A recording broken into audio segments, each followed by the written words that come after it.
المستوى الهزيل الذي قدمه. السلام عليكم ورحمة الله وبركاته. أنا حبيبة خالد.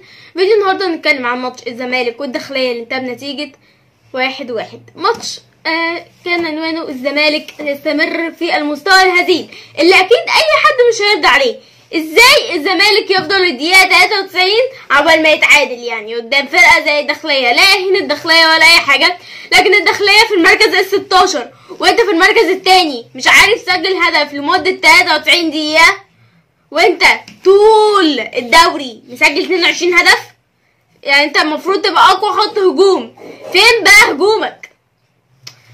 هنبدأ بالإحصائيات مع حضراتكم بس عشان ممكن بعد الكلام عن عن اللعيبة وكده في ناحية الزمالك ممكن مكملش يعني يبقى انتوا ابتديتوا نفسكم الزمالك خالص. يعني الزمالك دلوقتي 25 نقطة في المركز التاني، يفصله عن الأهلي 5 نقاط، سجل 22 هدف، استقبل 7 أهداف.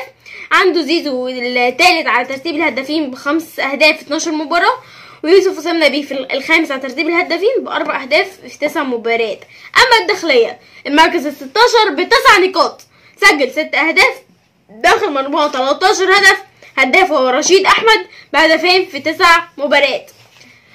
مستوى يعني الزمالك كده عنوانه غباء إدارية فنية بجد. أول مرة أقول إن فريرة وحش، لكن بجد المباراة دي أثبت لي إن هو في حاجة غريبة حصلت له في السيستم بتاع مخه تقريبا. يعني عبد الغني اللي سجل ما عجزه انهم فعلهم المهاجمين سجلهم المدافعين، يبقى نبدل بقى نخلي عبد الغني وحسام عبد المجيد قدامه ونرجع المدافعين عشان الدنيا تمشي، ولا نعمل ايه يعني؟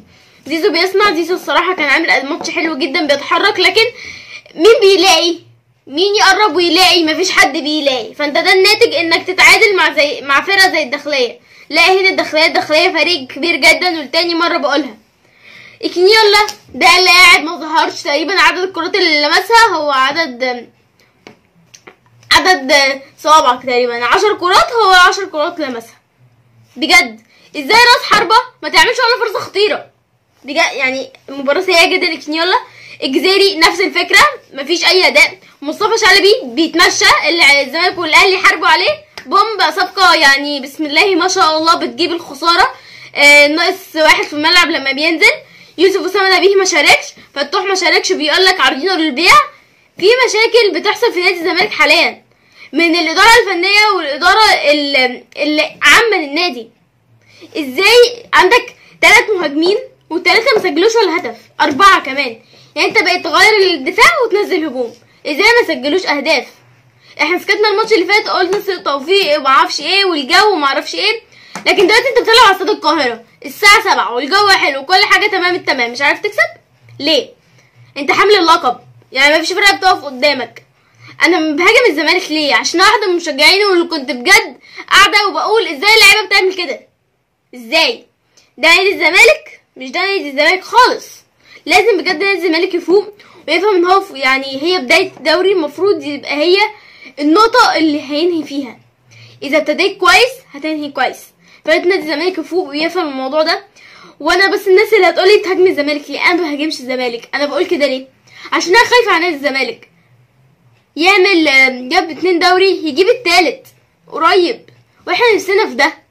فاحنا لما بنطلع نقول كلمه وحشه عن نادي الزمالك بغرض ان هو يفوق، ان هو يرجع نادي الزمالك، مش بغرض ان احنا نهاجمه وخلاص. انا من مناصرين انك ما تهاجمش مدرب، لكن ليه بهاجم فريرة؟ لان دي تاني مباراة على التوالي اداء سيء جدا. فياريت بس نادي الزمالك يفوق. وتحية كبيرة لنادي الداخلية اللي عمل اداء حلو جدا. احمد سيد عبد النبي بيصنع هدف، واللي كان محور الداخلية في المباراة دي، وسمير فكري هو اللي بيحرز الهدف. دي كل ابرز اسماء الداخلية اللي معظمنا مركزش معاها قوي، يركز مع الزمالك. ولكن الزمالك يفوق، وانا مكنتش قصدي هاجم نادي الزمالك، انا قصدي ان هو يفوق من الغفوة اللي هو واقع فيها. تحس انه حفرة واقع فيها، ولو ما طلعش منها بسرعة مش عارف يطلع. بس كده، قبلكم في الفيديو.